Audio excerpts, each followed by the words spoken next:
Statistik angka bunuh diri di Korea memang cukup mengkhawatirkan. Salah satu dari concern utama dari Wang dan Kim yang melakukan penelitian terhadap remaja di Korea.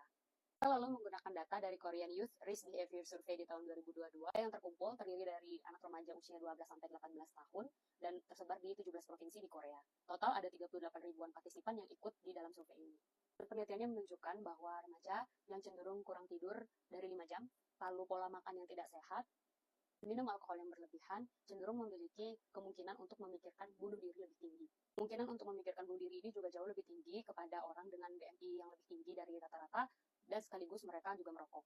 Tapi di sini juga mereka menekankan bahwa ada kemungkinan bahwa BMI yang di atas rata-rata ini tuh punya pemikiran untuk melakukan bunuh diri itu bukan hanya sekedar dari fisiknya, tapi dari pressure yang mereka terima di society dan tekanan sosial yang mereka terima hingga membuat mereka jadi meningkatkan keinginan untuk bunuh diri. Ada 3 hal yang menarik dari penelitian ini. Yang pertama, mereka mendeskripsikan angka-angka yang mereka temukan itu secara lebih detail. Kedua, walaupun mereka melihat ada keterkaitan antara angka satu dengan yang lain, tapi mereka juga selalu mewanti-wanti untuk lebih berhati-hati dalam membaca datanya dan memetakan kemungkinan-kemungkinan apa lagi nih yang mendorong untuk bisa meningkatkan kemungkinan untuk pemikiran bunuh diri itu sendiri.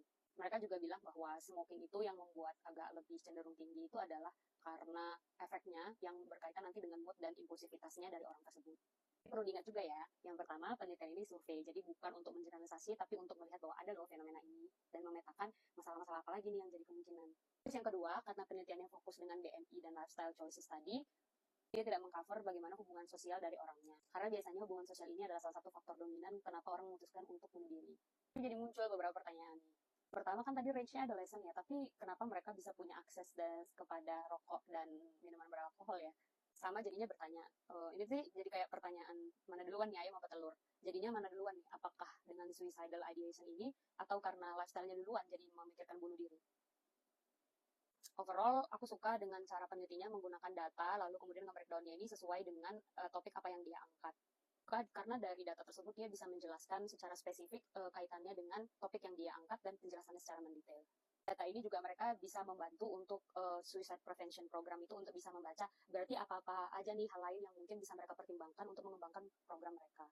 Memang suicide itu adalah suatu konsep yang kompleks yang nggak hanya bisa dilihat dari satu individu aja, tapi dari banyak aspek hidup yang harus kita lihat.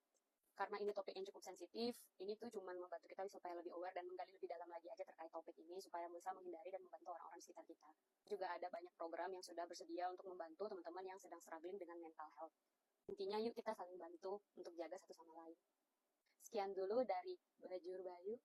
Belajar bareng ya.